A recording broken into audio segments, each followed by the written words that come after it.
Welcome back to Around the Block Volleyball. The US men just wrapped up playing VNL in Chicago at home, and there's a lot to talk about, so let's get right into it. First off, recapping it, they finished with a 2-2 record here. Yeah. Got 2 wins and then 2 losses. Not bad. It was kind of what we expected here Yeah. about basing it off the teams that they ended up playing. I mean, Poland and Italy, so. Yeah. Game 1 versus China, 5-set win. They pulled it out after going down 2-1. And this is even more scary because this is the game where Eric went down. Yeah, that one was gave us all a fright, but Yeah. looked like, he played, so it ended up being okay, but Yeah. it was scary. Yeah, I think everyone was worried that it was a hyperextended knee, and then people looked at the ankle. And I think Eric just released a video recently about saying that no, don't worry about it, I'm fine. It just was something with his calf. So it was all good. He ended up playing later in the week anyways, so Eric's okay. Thank God. That's one of the biggest takeaways from this Yeah. one. We just needed Eric to be okay. But the win versus China, pretty big. This is kind of what's keeping us a little bit relevant because the standings, we'll talk about it more later, but it is pretty tough, and China is one of the lower teams right now that we did want to get these points from. So if we lost, wouldn't have looked good because we are still in the fight to make playoffs. Yeah. And this was a big effort by everyone, honestly. I think. Yeah, pretty well balanced score. Yeah, Karch kind of threw everyone in there, gave everyone a chance, and yeah. Everyone really did their thing. Honestly, everyone was able to score. I feel like pretty much every outside played. It felt like. Yep. So the opposites played. Yeah. Ewert had 16 points. Pasteur had 11 points. Kyle Ensing had 10 of his own. Ethan Champlin also had 10. That's another outside. And then Cooper Robinson played. So we had a lot of players playing in this one. Yeah, I will say China definitely looked really good this match. Actually, they looked really good. I think their block was. I think that was something that you kind of knew that they were going to be good at, but their blocking really was super good, and the offense was pretty solid too. Yeah, they were a pretty good team, honestly. But we got to talk about one of the big moments. This guy, I don't know the guy's name for the setter for China. My God, that guy was taking heat. I think he got hit twice in the head. I think one was by Jacob Pasteur, and the other one was by Jeff Jendrick. Yeah. It was everyone in the arena was just, you could hear a pin drop. Everyone was scared because he got hit once in the head, and then he got hit again later in the match. Injuries are always Yeah, but this guy tanked it like it was nothing, and Took it like a champ. He just got up and he ended up playing. And I'm like, damn, this guy's crazy. He took 2 hits to the head and he still ended up playing. Yeah. And he was setting pretty well too. Yeah. So pretty crazy moment there. Thank God. But yeah, hopefully he's okay. But he still played like a beast anyways. Yeah. China is a pretty good team. It just sucks that we keep seeing more and more of their players get injured. Yeah. I think the China really good middle at some point got his back hurt, something like that, or tweaked his back, whatever. But that's already in addition to a bunch of other injuries that they have. Yeah. But going back to the U.S., relevant to China is they were blocking the crap out of the U.S. Oh my God. Exactly. It felt like a lot of the big rips that the U.S. was taking, that they would have a chance to go down, were just getting sent straight back. Mm-hmm. It was insane. That was not great. Yeah, they had 16 blocks total for the match. Yeah, I think the U.S. did figure it out at the end, but for a while there, I think it was the first or second set, it was looking real scary. The one middle just kept getting block after block, and I was like, oh God, we're getting cooked. Yeah, one of them was definitely farming blocks on the U.S. early on. Yeah, that was brutal, but we figured it out.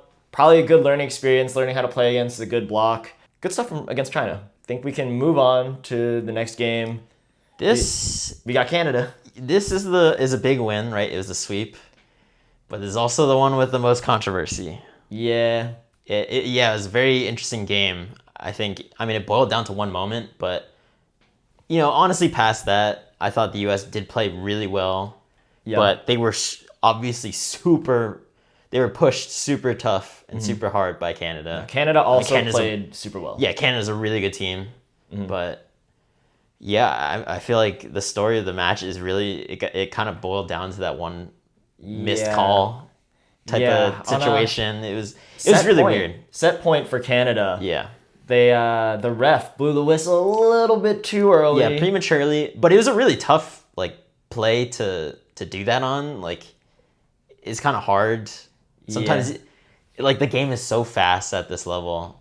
I like do not envy the refs at this point. I'm like, yeah. I mean, I think the argument was that, because it's like you can challenge and review it after, you can wait a second, because it was just that split second where the U.S. didn't get the ball over anyways. Yeah. So because like, he blew it like that split second early, it was like, technically you never know. Yeah, but Canada, had the play just gone through, Canada would have won.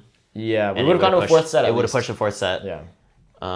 But it's a tough situation, and like navigating that, like I don't think I've ever seen that really before, where the whistle is premature, but then the play that happened, USA was not going to win the point anyways. They were actually going to lose the point right then and there. Yeah, and then the whistle kind of negated that. So I don't know. For US, obviously we're fans, so we're happy with the win, but it is a really weird situation. Yeah, it was a good to get win. Honestly, I think it would have been okay.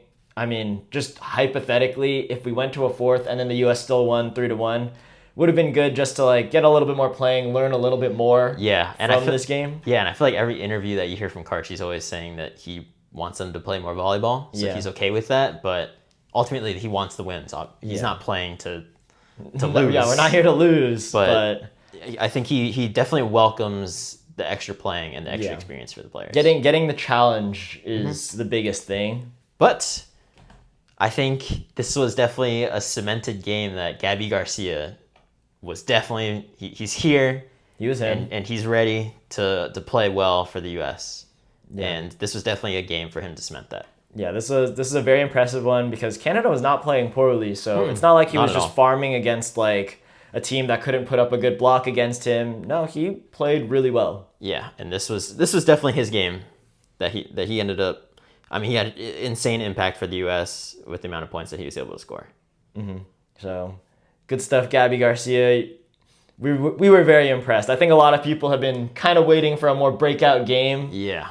So this one, very impressive. And this is 19 points in 3 sets. So yeah, hey, that's pretty good. Yeah. I think this was also the game, just to speak on it a little bit, I think Shane Holdaway. Yeah. This is the one where Shane Holdaway, I would speculate that he tore his Achilles. I don't want to assume the worst, but yeah, it didn't look good. We also follow the NBA and basketball, and there were so many Achilles injuries this year, and it looked very much the same. Yeah. I was just surprised by the way he reacted. It didn't look as animated and emotional to him.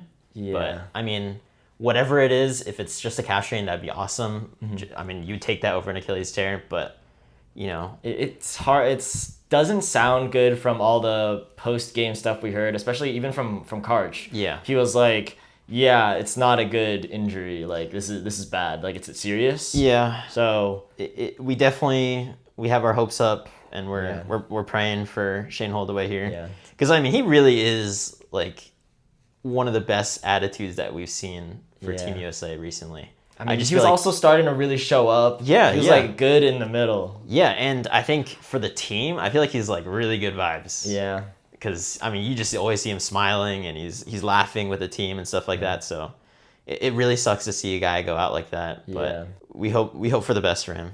Yeah, hoping for the best and hoping we'll just see him in the future still playing really well. Yeah. But yeah, we can move on to the next game now versus Poland. I'll start off with just a little bit. This may have been a home game for the U.S. technically, but it was not. Going off the crowd, it was not a home game. Yeah. This was a Poland home game because the crowd was packed. It was sold out, actually. It still amazes me that even was possible. I mean, apparently Chicago is one of the most Polish cities in the world that's not in Poland. So there's the showing up for Poland here, but dang, did they show up. Yeah, I mean, this honestly makes me feel the difference between the fandom in other countries and the US for volleyball. Yeah. And hey, I mean, that's why we're doing this whole thing, is that we're trying to make it better and, bring volleyball to more popularity for the US. But I mean, this was really cool though. Like, even though it was for Poland and it wasn't for the U.S., it was kind of cool to see the U.S. arena bumping that much for volleyball. Yes, it was good that it was packed for the U.S., like in a U.S. gym. Yeah, but it just didn't happen to be for the US. It wasn't for U.S. So, Yeah. I mean, that's something that's crazy to me, but it was definitely a more electric game. I kind of like when the crowd is packed like that because even on TV, it makes the game look a lot more fun. And adds a lot more energy. Yeah. And you can definitely hear the crowd noises in these types of games. Yeah, and I think it makes the players a lot more amped up for the game. Yeah. And even for the U.S. players, like, it's on home soil, so they're definitely going to be hyped up. But it is kind of weird that it's not for them. Yeah, a lot of the fans were for Poland. I mean, I think even the U.S. fans that were there, it kind of encourages them to be a little louder, cheer a little louder, cheer their guys on a little more. But... yeah, this was definitely a really fun game because of that fan factor. Yeah, but then going on to the fun part, it was a little bit less fun that the U.S. got 3-0'd. Yeah. But, I mean, it's Poland. It's a really good team. Yeah. Some people may say, this is like more like a Poland B team. It's not their full roster. But Poland B team is pretty damn nasty. Poland B team is beating most of the teams in the world because they do have either the strongest or the second strongest league in the world, depending on who you ask. So they are producing insanely good players. Yeah, and this sucks that Eric got hurt the game before just because, I mean, you could really tell that he really wanted to be out there and he really wanted to be playing. I think he ended up playing a little bit here. Towards I think it was the third set where they kind of brought in more of the veteran players from the US to play in that third set. Yeah. But yeah, I mean, it's kind of cool that, I mean, he's so fired up because he also knows a lot of those guys too. So. I mean, yeah, he plays against. He plays with in that league. Yeah, he plays with or against a lot of those guys. So it's cool to see the competition go that way. Yeah, I'll say at least the U.S. was able to keep it close. I mean, it was 20, 21, 22. So it's competitive at least. If we got blown out by Poland at a technically home game, that would have been unfortunate. Yeah, so. But they kept it close. It was competitive. I think. There's still the young Pins had pretty decent games, but it is tough against a team that's so good. Yeah, I think this was good experience for the younger Pins out there because how often are you playing against a full Polish squad? Like almost not a super team, but it almost is like a super team. They're really good though. Yeah. They're really good. So good experience, good learning. Tough game.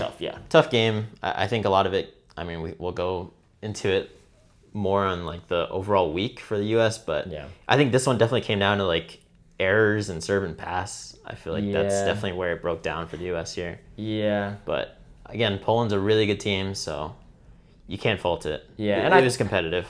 I think this just takes us right into the next game, which is against Italy. It's very similar in that Italy did bring their freaking squad. Yeah. So they are an insanely good team as well, and the US did lose 3-0. But again, another big learning experience type of thing. For sure. And again, it was pretty close too. Not as close as the Poland game, but you know, the first two sets were quite close. And I mean, that's kind of what you ask for from the US, is that they're out there competing, especially against these really good teams in the world. So it's tough when you're playing against Micheletto and Poro. Those guys are just insane. Yeah, we kind of got dogged. Galassi is also one of the best middles in the world. Yeah. They didn't even really play Gianelli like that. No, he didn't. Yeah, they played mostly Spertoli. He was playing most of it. I think like sometimes it's like maybe blocking you'd want Gianelli just because of the size, but you know, it was a tough game. I mean, it's also like they played two. It's like, oh no, we're choosing between two of the best setters in the world. That's crazy. But again, I think this came down to the serve and pass for USA. And I think Karch kind of said the same thing where it's just reducing the errors for USA and then just honing in on the serving and passing here. Yeah, I think this will probably also, this bleeds into our overall discussion a little bit, but I think the US serving was really not on it this week specifically. Yeah. I think maybe besides like Gabby Garcia, who still had a pretty solid serving week, but generally we had a rough serving week we had a lot of misses. So then we had to move on to being like, okay, let's take a little bit off, but make them in. And for a team that's this good at defense in Italy, it meant that Italy was bouncing balls at us. It's like really hard to balance that and like walk that tightrope of serve it tough so they don't have, so you keep them out of system, but also you got to keep it in, because USA, I feel like, is pretty known for our service errors.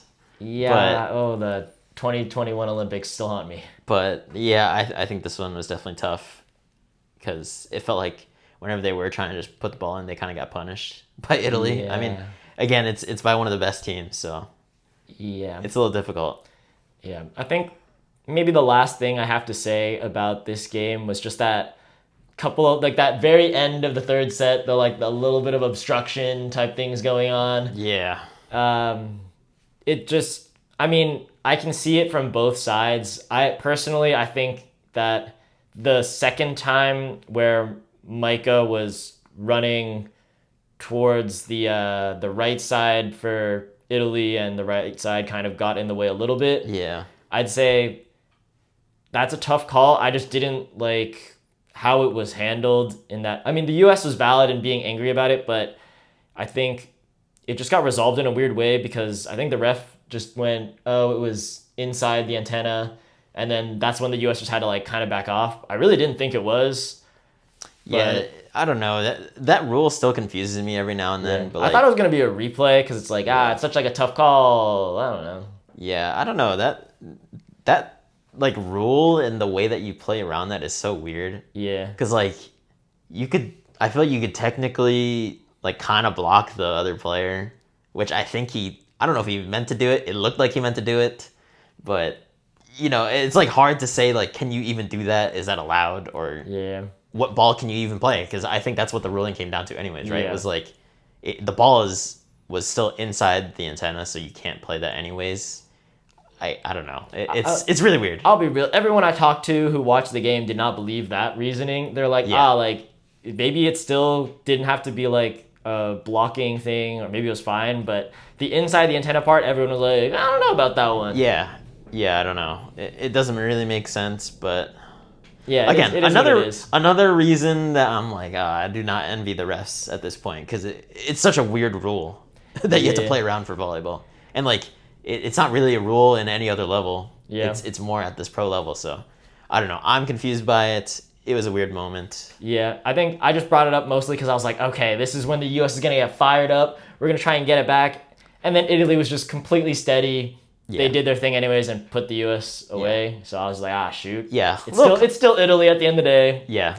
Even if we get fired up a little bit. Yeah, a little controversial moment, but ultimately it didn't really change the outcome of the game. Yeah. Was hoping we could potentially get there, but it's tough. Yeah. But I think that brings it to the end of our recap of each of the individual games for the week.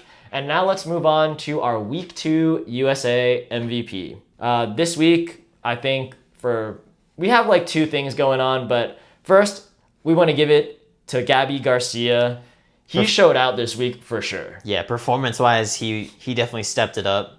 I think this was all the hype, and he lived up to it for everyone that was hyping him up going into this VNL season, and he's definitely backed it up this week. Yeah, his stats for the week, he had 36 kills, he had 1 block, 4 aces, and 7 digs, and 19 of those points came against Canada, so I'm giving him a lot of props for that. That's a 3-set win that we needed, especially, we got the rivalry with Canada. Yeah. Extra points for that. But now we can say the second part of our MVP talk, we wanted to give it to Eric Shoji for kind of just the energy and excitement that he was bringing, especially during a home week of the VNL. Mm-hmm. I think the veteran leadership and just, he's been used to the VNL in the US and what that means to the team and the country. Mm-hmm. And he definitely showed that he knows how to navigate that and keep the crowd involved and stuff like that, even when he got hurt. So he definitely was big time for the US. Yeah, I think he really helped the energy. He helped keep the crowd a lot more engaged and cheering the guys on a lot more. I think a lot of it stemmed from just Eric's energy, I mean, obviously the guys had energy. Micah Ma definitely gets fiery, Yeah. super hyped. But yeah, I think Eric Joji really knows how to work the crowd into getting hyped up. And he's a fan favorite, so Yeah. that too. Now, let's just give our overall thoughts about the USA Week 2. I thought it was pretty good. I'm not mad at it. Like, if we were to grade it, I'd probably say, like, honestly, it's like a B. Yeah. Like, B. yeah, because I think I'd give like even like a B minus maybe just because of serve receive. yeah, I'm just going based off my own expectations on what the week was going to be like. Yeah. Given the last 2 games were going to be so difficult, I kind of expected that to happen. Yeah. But then they played a lot of tight sets for those 2 really good teams in Poland and Italy, and that's why I feel like a B is warranted. They won against China. They swept Canada. Like, those were really good games to win, and it was convincing too. So, I would say a B feels pretty good for me. Yeah, I'm just gonna stick with my B minus. I was a little bit disappointed by the serve.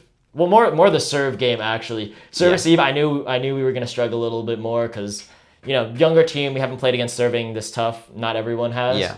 But our serves coming from us.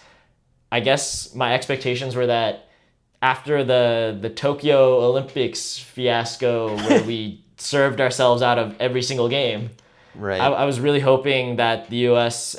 as a program was starting to get over that a little bit. Yeah, and I think definitely with the addition of Karch, I feel like that's his methodology, definitely. Yeah. At least that's what it looked like with the women's team, where it was like... But obviously the men's, you got to keep some intensity. Yeah, I think he understands that too. Yeah. I think they're still working on that. Hopefully it can be cleaned up. Yeah. Because honestly, like, the best server was by far and away was Micah Ma, and it wasn't even close. Like, consistency-wise, like, he was ripping the ball, and he was putting he was giving teams a lot of trouble. Yeah, and he was putting it in a lot more of the time. Like, Gabby Garcia, like we said, like, he had some really good serving moments, but, he also has inconsistency here and there. Yeah. But, I can see that. I think B- is fair. Yeah, I mean, it's also just relative to other countries. I think we may have had one of the worst serving weeks of every team this week. Yeah, probably. So that brings it down for me a little bit, but otherwise, solid play in every other aspect. Yeah, 2-2. You can't ask for too much more. 2-2, they played pretty well. Yeah. And now let's go on to just VNL Week 2 for the men's overall. I think first thing I want to bring up is just the Moni injury. I think that we have to talk about that. Yeah, that was brutal. Yeah, it was heartbreaking to watch. I thought it was really tough. Yeah. I mean, we just saw this guy go through so many emotions when he won the Natty in the U.S.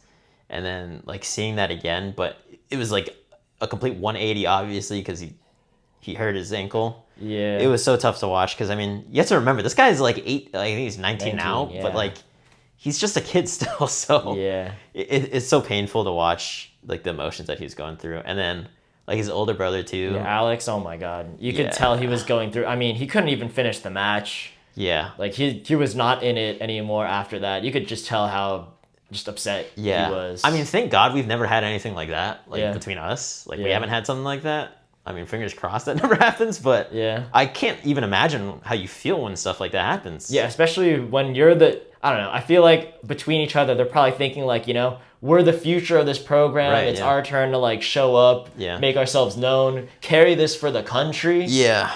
Just a huge burden, and then all that happens, and then obviously it's your brother. Yeah. So he's just I don't know how going you through a lot. Stay focused. I think kudos to the coach. He realized that Alex wasn't in it. Yeah. And that you had to take him out just so he can refocus and get his mind on things. Mm-hmm. But I mean, we really hope that Moni's going to be all right. Yeah. I mean, we're sure that he's going to bounce back from this. I don't think that's a question. I don't think it was such a serious injury where it's like, oh, he's going to be out for, like, months and months or anything. He's definitely going to come back, and he's still going to be, the Moni that we've seen. But I mean, it's going to take some time for sure. It was a bad ankle injury. I've heard some people think that he could come back for the third week, especially because we have this week as an extra there's like break in between. There's like 2 weeks in between. Yeah, so people are saying if he really wanted to force it, he could. I hope that doesn't really happen. I don't like it when athletes force it. Also, this is not like maybe if this was the Olympics, I'd be like, Yeah, then that makes sure, way more sense. It's more go urgent. for it. But the VNL, like, this isn't even World Championships. World Championships, all right, like, yeah, maybe. Yeah, But because you're the competing VNL for something directly. Yeah, the VNL, it's, I don't know. Yeah. Especially, like, Bulgaria has been doing very well, but, I don't think they're going to end up beating Italy, Yeah. Poland, Brazil. So, Yeah, I think he has to be a little really realistic as well. yeah. But Just think about the future. Yeah. Let him recover. Make that full recovery. please. Yeah. And Begging for that. Yeah, and if Alex is all right, let him ball out because he's been doing crazy stuff. Yeah, get a revenge tour if he needs it or something. But, it's going to be interesting seeing them in 2 weeks. Yeah. Hopefully, all the best. And yeah, I think, The other big one, though, I feel like is Brazil. yes, Brazil, 4-0. Yeah, continuing to dominate 4-0. I mean, they pretty much were messing around with every team. I mean, they also ended up playing Italy and Poland. Yeah, they did not have an easy schedule. Like, this was an insane week for Brazil. And they still beat Italy and Poland. They beat Italy in 5, Poland in 4. Yes, mean, they made themselves stand out as crazy. the number one team right now. Yeah, it's crazy. And Darlin is just insane. He's insane. The brothers, honestly. Yeah, both of them are insane. Yeah. It's the crazy. Souza brothers. Yeah, they are crazy. Cracked. Yeah. And they play the same position. Like, what? It's like, one of them's not playing that well. Let's put the other one in. One needs a break. Let's put the other one in. Like, what is going on? It's not fair. Yeah, and like Bergman has been really good too. Bergman is the future of Brazil. Yeah. He is good. He's good. Yeah, because it is definitely concerning with the turnover for Brazil right now. Yeah, I mean, Brazil just. But I don't know how they keep producing all these good freaking players. Yeah, they're showing that it hasn't really mattered. Yeah. that they already had all these players that were already really good. Yeah. In like they just had them just waiting, ready to play. Yeah, they have all these young guys who are just waiting to be able to step up, and they have the opportunity now. Yeah, I mean, I don't. Let me look real quick. Honorato he's still pretty young too. He's also insanely good. He's been performing super well. Like, they just have a new generation of players ready to ball out for them, and it feels unfair, man. Yeah, even the setting position is pretty crazy. Yeah. Man. Like, Brazil's cracked. Yeah, you just think about like Fernando and Bruno, and you're just like, oh, well, how are they gonna do when Bruno is not there? Doesn't really matter. It does matter. Obviously, it's not to. I'm not disrespecting Bruno, but I mean, damn. I mean, Brazil. They have a generation that's hungry to step up and have their turn at it. Brazil is still looking so good. Yeah. No, Brazil's good. The Poland B team is still good. They've brought themselves up there, still in second. Mm-hmm. So that's kind of crazy. Italy's right there too. Yep. But I mean, I think that's expected. Yeah, Italy. I mean, they brought their squad this week, so I think it's expected how they played this week. Yeah. I think the only one. Yeah, the only one is like comparing them to against that Brazil game. Yeah, but that was like super close. I mean, that's right. fine. That one went to the third set. There went to 33-31, and Brazil won that. That's insane. That's insane. Yeah, and that was all thanks to Allen. So yeah, he's a beast. Yeah, he put on the backpack. Yeah. Yeah. Italy's good. And now let's start going down the list, because this is where we have the super stupid ties. It's a log jam. Everyone. It's a log jam here. All with 5 wins. We have Japan, France, Ukraine, and Argentina. So that's going all the way down to 7th place. And because China already has a guaranteed spot in like the playoffs, you need to be in the 7 to make it to the playoffs. And this is what we have right now. And all of these teams have been playing pretty well. Yeah, it's really tough. I mean, all 4 of those teams that have tied for those 5 wins are all really good. I mean, they've been playing really well. Japan is surprising in its own right, because this is still a B team. Yeah, this is not their main guys. Yeah, so Miura has been there, but I mean, everyone else. Tomita, and there's so many guys for Japan that have looked so good. Yeah. Everyone else is just the young guys stepping up. So this is just another team where a young generation's coming up, playing really well. Yeah. France is still up there. I mean, France is always good. They also have a bunch of young guys playing. Their young guys Yeah. are insane too. Yeah. Klevno, obviously, but they have a lot of True. young players. Klevno's definitely there. Yeah. Ukraine is showing out. It's their first VNL. They're not messing balling. around. They Yeah. are not messing around. They are balling. And then next we have Argentina. Argentina, obviously, still trying to figure out how they're moving on, especially moving on from DeCheco. Right, That's a yeah. big one. Yeah. But- But Loser has been really good in the middle. I Yeah. mean, he's definitely a really fun middle to watch. Yeah. They did lose to Iran last week, which definitely hurt them. I mean, Iran is. Let's just move on to the next set of teams because here's again a logjam. Yeah, it's already With 4 wins, we have Germany, Cuba, Iran, Bulgaria, Slovenia, and then the USA. Yeah, it's insane is- how close it is. This is from 8th to 13th place. Yeah, it's- Everyone has the same number of wins. Yeah, it's so close. And the points are very close as well. It's a little different, but it's so close. Yeah. It's so close.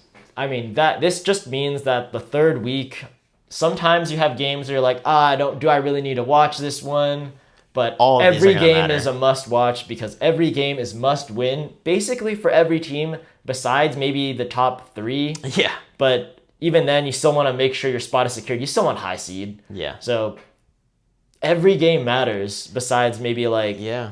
I don't know, if some of these bottom teams play against each other. But Yeah, but it's even scary. Like Yeah. a team like Canada, they've been playing really good ball. It's just they haven't fully translated to wins yet, but they're right there too. Where Yeah. if they run off a couple good wins in week 3, they're right there. So they also have more points than the U.S. technically. yeah. So it's definitely really difficult when you're looking at how these teams are going to line up at the end. Yeah. Even for week 3, just day by day, it's going to change a lot. Yep. So you got to lock in for week 3. It's going to be crazy moving forward. But I think now let's just move on to the next topic we have for today. We're just going to talk a little bit about the USA women's going into week 3. The US women's, just like the US men's, still in contention to make it to the playoffs. Yeah, I think they're in 8th place right now. Yeah, they're in 8th, so Tied for 4th. It's like Yeah, a 4-way tie. right on the cusp. I mean, there are less teams that are up there, less contending level teams to make it into playoffs, but there are enough where you can get pushed out of the playoff picture. Yeah. So it'll also be very interesting. We're hoping that the U.S. is going to be able to show out. And just to talk about this topic with some more points, here are the 5 things that we want to see from the USA women's in week 3.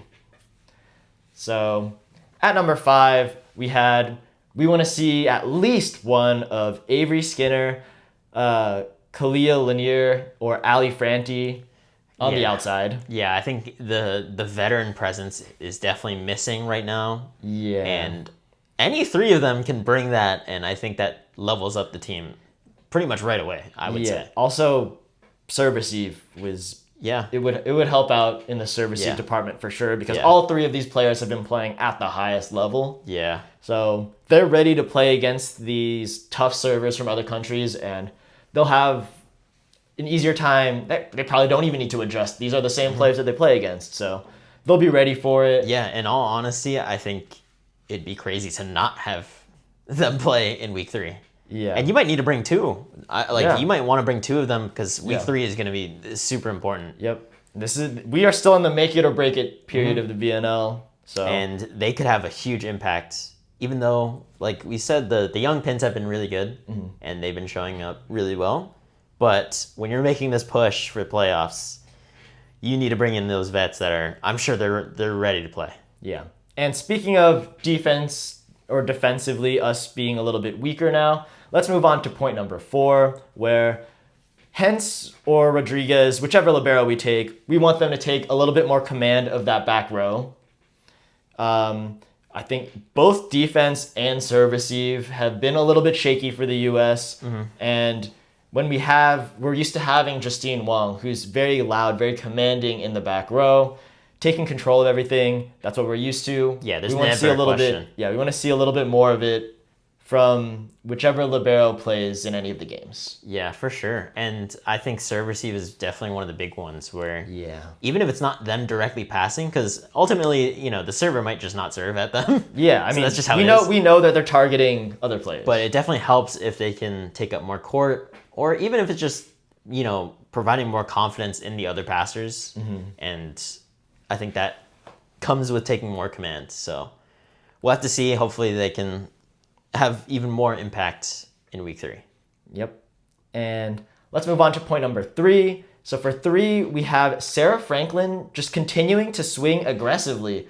I think at the very beginning of the VNL, we saw a lot of like roll shots and kind of what we're used to where she makes a lot of smart plays, but obviously the defenders are a lot better at this level, so it was hard for her to get all those kills. But I think her roll shots and those like her aiming for spots has gotten a lot better. So it's faster paced still, even if it's still a roll shot. She's been making everything that she does a lot more aggressive, and I like it. I think she's realizing the level of play and what shots she's able to even make at this level, and the other ones where it's just not going to work as much. And I mean, she really has been like, she was right there for week 2 on, who we thought was MVP, right? Maddie Skinner took it, but I mean, Sarah Franklin for the US has been really solid out of the outsides that have played so far.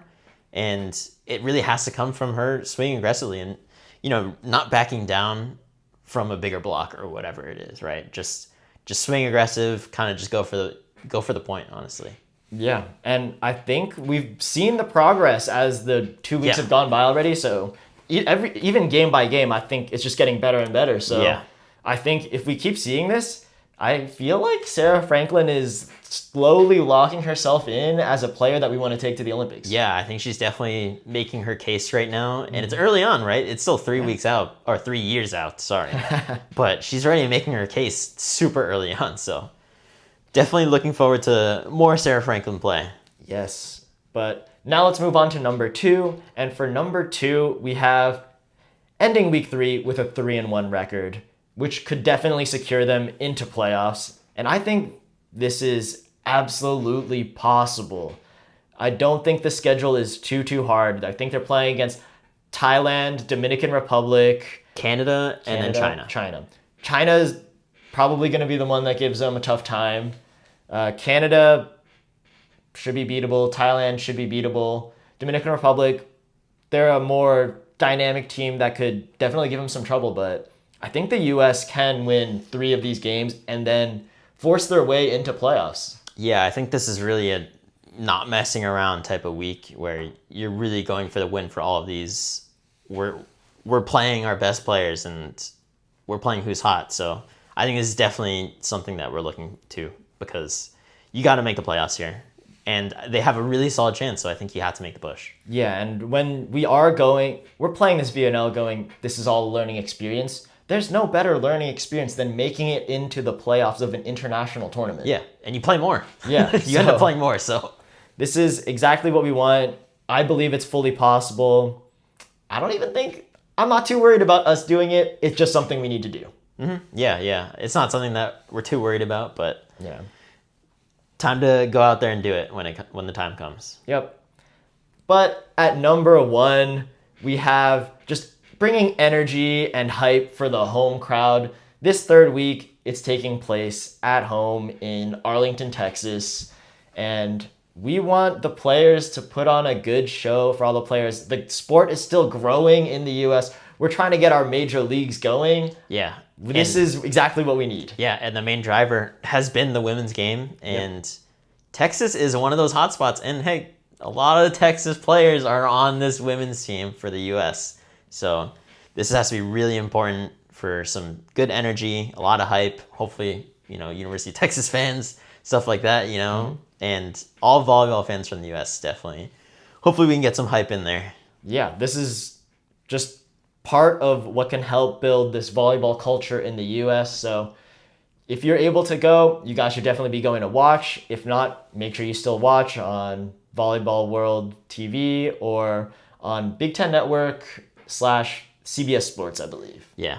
Not sponsored. Yes. We're definitely open to that, though. Yeah, but you guys need to make sure you watch, support, bring the hype. Make sure you get anyone you know that's going. Bring the hype. We want to see the crowd getting hyped up, energized, put on a good show that the U.S. cares about volleyball. Yeah, and let's get some home crowd advantage, you know? Yes, that home would be arena perfect. advantage. Hey, if you ever think about it, this is exactly how you can help the U.S. end the week 3-1 at bare minimum. So this is where the fans can truly participate in helping out the U.S. So let's go out, let's do it. But that brings us to the end of our main segment, and let's move on to the rally round for some games.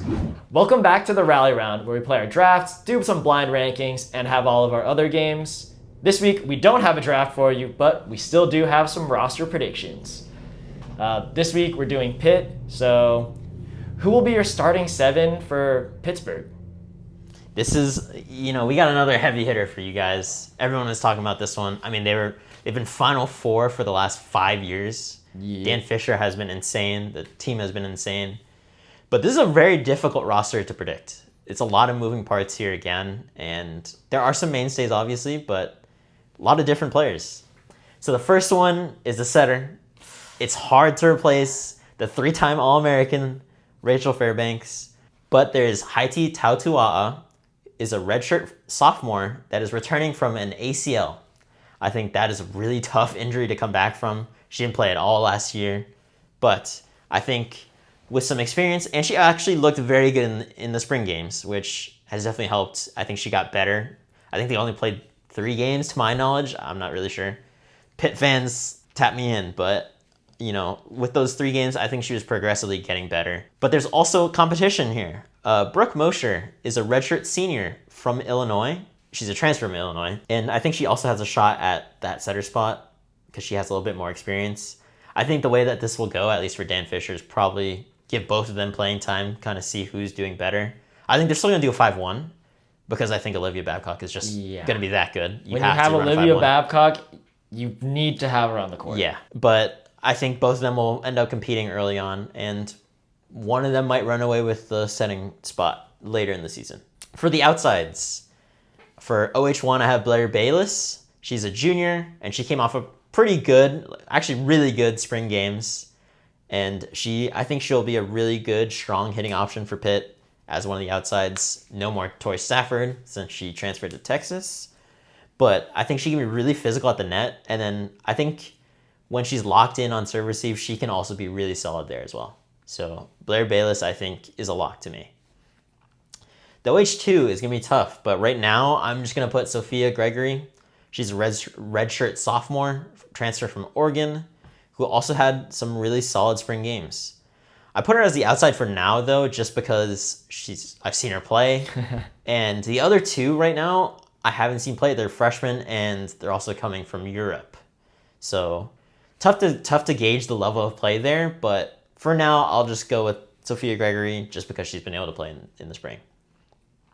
But those other outsides that I was talking about, sorry if I butchered the names, but Marina Pezel from France, who's actually currently on the senior national team in the VNL. I think she only played in 1 match, but she is getting that experience in the practice gym and stuff like that. So definitely someone to look out for, hopefully, where she might come in big time. But we still have to see. I'm not too sure. And then Dagmar Moritz. She's another signee, a freshman from the Netherlands. I think she's also played in the CEV, but that was in her age group. But I'm not too sure about these players. I'm sure they're going to be pretty well. They're going to do pretty well, but they're still freshmen anyways, so it's kind of hard to gauge how they're going to do. And then for the middles, I think this was a lot easier for me just because they're the same middles from last year. Bree Kelly, she was the All-American middle from last year, and I think she's going to look to continue her campaign as a really good middle for Pitt. With her offense and defense, she's able to block really well. So I think it was kind of like that 3-headed monster from last year of Olivia Babcock, Tori Stafford, and Bree Kelly. I think Bree Kelly can still build on that this year. And the other middle is going to be Ryla Jones. She was the other starting middle for most of the season. She was on the ACC freshman team, and she had a really good freshman campaign. And I think she'll be able to improve after getting that first season under her belt. and she can really still score efficiently, and she blocks pretty well too for the middle. And other middles to look out for is Abby Emk. Sorry if I pronounced it wrong again, sorry. But she was a recruit, and she made it to the USA U19 team, which is also really cool. And there's also Dahlia Varian. She's a returning sophomore middle blocker for Pitt. I think she's been known to hit the slide pretty well, so that could be an option as well, especially if they are running a 5-1. Interesting weapon. So we'll have to see how the middles go, but to me, I see Bree Kelly and Riley Jones playing a majority of the time. Opposite, I mean, this one was the easiest one. It's Olivia Babcock. Shocker. National Player of the Year. I think she just won this Honda Women's College Athlete of the Year or something like that. Congrats to her. Shout out to you. But she was the go-to offense for Pitt last year, and she was pretty much unstoppable. And she is currently on the senior national team for the U.S. I think people have already seen her play in week 1. She's obviously getting all that experience in the gym, so I think that'll help her translate that back into the college game, where I think she'll be able to take over and do really well for Pitt. But I do think that there is a little bit more pressure on her to do well and terminate balls, just because of, the team makeup has been different. Tori Stafford is gone, and with the experience, I think there's just a little bit more expectation on her to produce. The libero, I have Emery Dupes from Florida State. She's a redshirt senior, and this is tough because you are trying to replace one of the better liberos in the country from last year, Emmy Klicka. She was really good for Pitt, and it's really difficult to try and replace that, but I think Emery Dupes, she has a lot of experience from playing with Florida State. So we'll have to see, but she also had a really good showing in the spring games. So for now, I would say Emery Dupes. But there is also Mallory Meyer. She was the DS for Pitt last year, and she kind of made her name known even more in the national tournament. She ended up doing really well. She had some really nasty serves. So we'll have to see. I think she'll definitely be in the mix competing for the lib spot. But if she's not the lib, she's going to be on there. She's going to be playing as a DS. I think she's going to be definitely there to serve at least, because she has a really good serve. And then finally, we got the freshman, Izzy Maston. She actually reclassified from 2026 to the class of 2025. That's pretty cool. And she's joining Pitt earlier. And I think this also adds an extra dynamic to the libero DS unit that Pitt's going to be rolling out. It's definitely going to be a good team. I'm not sure how they're going to compete nationally for the tournament, but hey, Dan Fisher and this Pitt team has been to the Final Four for a really long time. They've been doing really well in the NCAA tournament, so you can't count them out. Dan Fisher knows what he's doing, so This man works a little bit of magic. So. Yeah, and I mean, I met him. He definitely had some really good things to say. But Olivia Babcock is, yeah, she's also like that. Yeah, reigning National Player of the Year. She's playing some really good competition right now. So hard to say how good Pitt's gonna be, but they definitely got some good things going. Yep. So let's move on to the next segment. Let's move on to Guess the Stat Leader. So take it away. All right. Guess the leaders in blocks in the men's VNL. All right. Blocks in the men's VNL. This is tough. There's 7 names here just because of a tie. All right. First off, give me Li Yongzhen from China. Li Yongzhen is number 3 in blocks at 23. How about Semeniuk from Ukraine? Semeniuk is number 1 with 27 blocks. Ooh, that's a big man. We're also going off of block kills here, not the touches and everything. People only care about the kills. Yeah. I think all these guys would have 100 if we're counting the touches. So yeah. How about Ilya Petkov? Ilya Petkov is not there. He is tied for 13th with 11. Okay, that's tough. Who else played a lot? Oh, how about Kuzmernik from Slovenia, I think. He is tied for 8th with 16. You're missing number 2, and then a bunch of guys tied for 4th here. How about McCarthy from Canada? Yes, he is tied for 4th with 22 blocks. That's a lot of blocks. How about Flavio from Brazil? Flavio is not there. Dang. He's tied for 9th here. Okay. 15 blocks. Someone from Brazil's got to be there. How about... There is not another guy from Brazil. Oh my gosh, really? They're all from different countries. Everyone left is from different countries? Yeah. How about Huetz from France? He's number 2 with 26 blocks. Oh, shoot.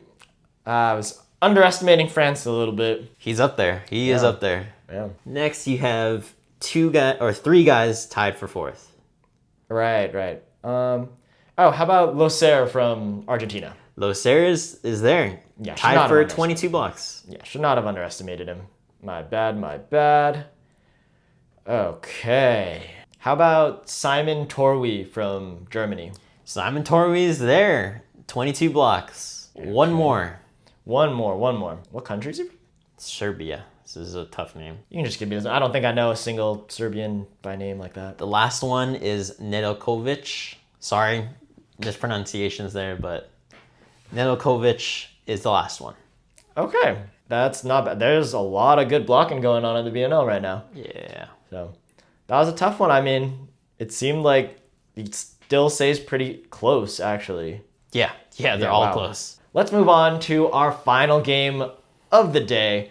We have blind rankings, and we're going to be blind ranking week 2 men's performances.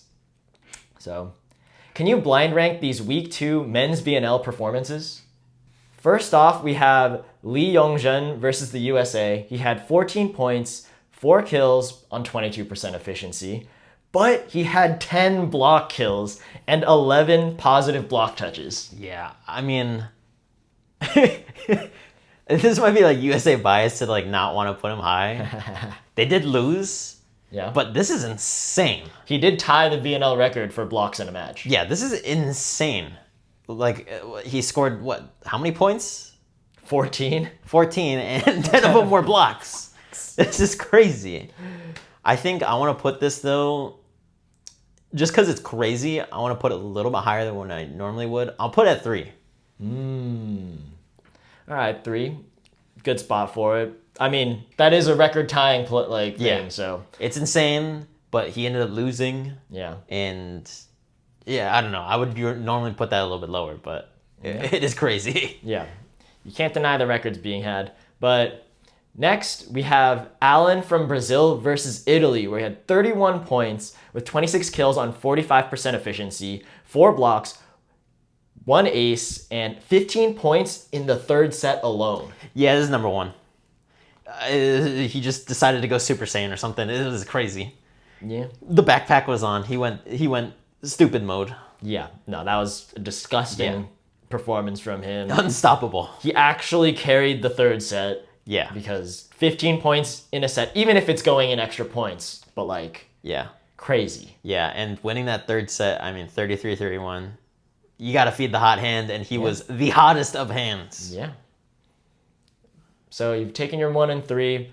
Your next player is Amin from Iran versus Serbia. He had 31 points, 29 kills on 53% efficiency, 2 blocks, and 5 digs, and it was only in 4 sets. In 4 sets, Jesus. Yeah. That is crazy. 31 points in 4 sets. Man, this sucks. I'm going to put it at 4 just because I feel like there's another one coming. All right. But this is definitely not good. Yeah, it was one hell of a performance from Amin. Yeah.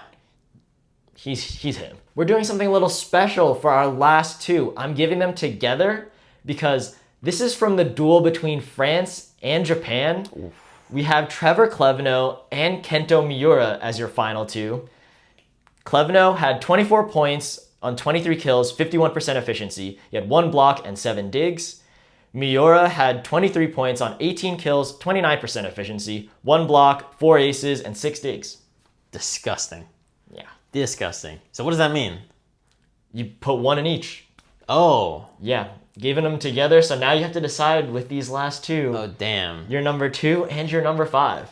Damn. Okay, well, Japan wins, so I guess I'm putting Kento Miura. I mean, 4 aces is disgusting.